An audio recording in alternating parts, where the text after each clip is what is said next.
రెటికా breaking news చూస్తున్నాం. Telangana BRS working president KTR నేడు ఉమ్మడి వరంగల్ జిల్లాలో పర్యటించనున్నారు. ఉదయం 11 గంటలకు పరకాలలో జరుగుతున్న గిఫ్ట్ ఏ స్మైల్ కార్యక్రమంలో పాల్గొనున్నారు.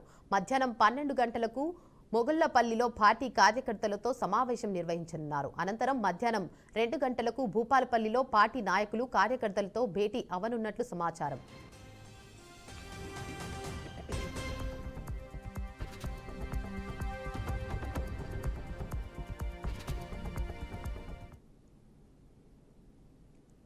ఉపాధ్యాయులకు తెలంగాణ ప్రభుత్వం శుభవార్త అందించింది. ఉపాధ్యాయుల పదోన్నతులకు ప్రభుత్వం ఆమోదం తెలిపింది. ఈ మేరకు ముఖ్యమంత్రి రేవంత్ రెడ్డి సంబంధిత ఫైలుపై సంతకం చేశారు. దీనితో ఎస్టీలు, స్కూల్ అసిస్టెంట్లకు త్వరలో పదోన్నతులు లభించనున్నాయి. రానున్న 2 రోజుల్లో దీనికి సంబంధించిన స్కెడ్యూల్ విడుదలయ్యే అవకాశం ఉంది. తెలంగాణ రాష్ట్రంలో అర్హత కలిగిన పలువురు ఉపాధ్యాయులు పదోన్నతుల కోసం ఎదురు చూస్తున్నారు. ఎన్నికల సమయంలో కాంగ్రెస్ పార్టీ అధికారంలోకి వచ్చిన వెంటనే పదోన్నతులు కల్పిస్తామని హామీ ఇచ్చింది. ఇప్పుడు ఆ హామీని నెరవేర్చే దిశగా అడుగులు వేస్తుంది. రాష్ట్ర వ్యాప్తంగా సుమారు 2000 మంది ఉపాధ్యాయులకు పదోన్నతులు లభించే అవకాశం ఉంది. స్కూల్ అసిస్టెంట్లు, గెజిటెడ్ హెడ్ మాస్టర్గా పదోన్నతి పొందనున్నారు. పదవి విరమణల కారణంగా దాదాపు 750 గెజిటెడ్ హెచ్ఎంఎం పోస్టులు ఖాళీగా ఉన్నాయి. ఈ పోస్టులకు స్కూల్ అసిస్టెంట్లకు పదోన్నతులు కల్పించడం ద్వారా భర్తీ చేయనున్నారు. తద్వారా ఖాళీ అయ్యే స్కూల్ అసిస్టెంట్ల పోస్టులను ఎస్జీటీలతో భర్తీ చేస్తారు.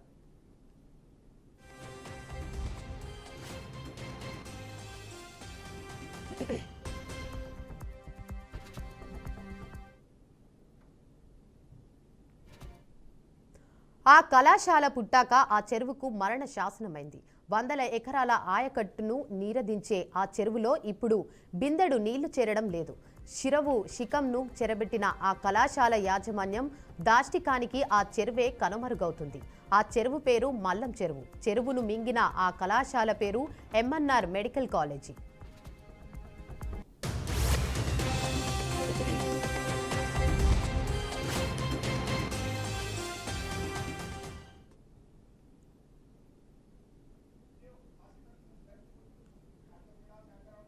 రెటికా, దీనిపై మరింత సమాచారాన్ని మా ప్రతినిధి బాసిత్ అందిస్తారు. బాసిత్.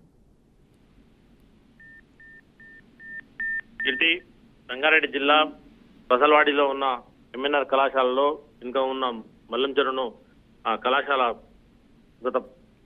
కళాశాల కట్టినప్పటి నుంచి దాని మల్లం చెరువును కబ్జా చేసి నిర్మాణం చేపట్టింది. ఆ నిర్మాణం చేపట్టినా కానీ దానిపైన ఎన్నోసార్లు దాని మీద ఫిర్యాదు చేయడం జరిగింది. ఆ ఫిర్యాదులు చేసిన సైతం దాన్ని పక్కన పెట్టి నిర్మాణాలు చేపట్టారు. దానికి ఇరిగేషన్ శాఖ కూడా దానికి పలుమార్లు నోటీసులు కూడా ఇవ్వడం జరిగింది.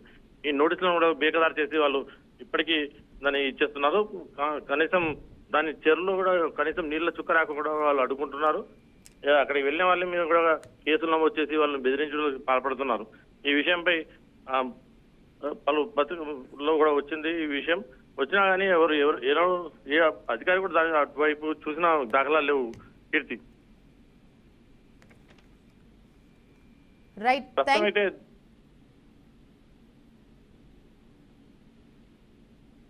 చెప్పండి బాసిత్. ప్రస్తుతమైతే దీని వైపు ఎలాంటి అధికారులు వచ్చినా కానీ వాళ్ళు లోనికి రాకుండా అడ్డుకుంటున్నారు. అడ్డుకొని కూడా వాళ్ళపైన కేసులు నమోదు చేస్తాం, మేము ట్రెస్ పాసింగ్ చేస్తామని చెప్పి వాళ్ళు బెదిరించడం కొనసాగుతుంది. ఈ కొనసాగింపైన వాళ్ళు ఎలాంటి విషయాలైనా మేము అడ్డుకునేందుకు సిద్ధంగా ఉన్నాము, మీరు ఏం చేసుకుంటారో చేసుకోవాలని చెప్పి కూడా పలుమార్లు ఇబ్బందులకు గురి చేసిన దాఖలాలు ఉన్నాయి. గతంలో కూడా కొంతమందిని లోపల రూమ్ లో వేసి వాళ్ళు ఇబ్బంది పెట్టిన దాఖలాలు ఉన్నాయి. అదే కాకుండా ఈ కళాశాల కట్టింది అసలు ఏ ఉద్దేశంతో కట్టారు, ఈ కళాశాల కట్టి విద్యార్థులను ఇబ్బంది పెట్టే విధంగా కూడా ఫీజులు వసూలు చేయడంలో కూడా వాళ్ళు చాలా ఇబ్బంది చేస్తున్నారు. అది కాకుండా ఈ కళాశాలలో ఉన్న రిమార్క్స్ కూడా చాలా రిమార్క్స్ ఉన్నాయి. ఈ కళాశాల పైన చాలా రిమార్క్స్ ఉన్నా కానీ. Thank you Basit.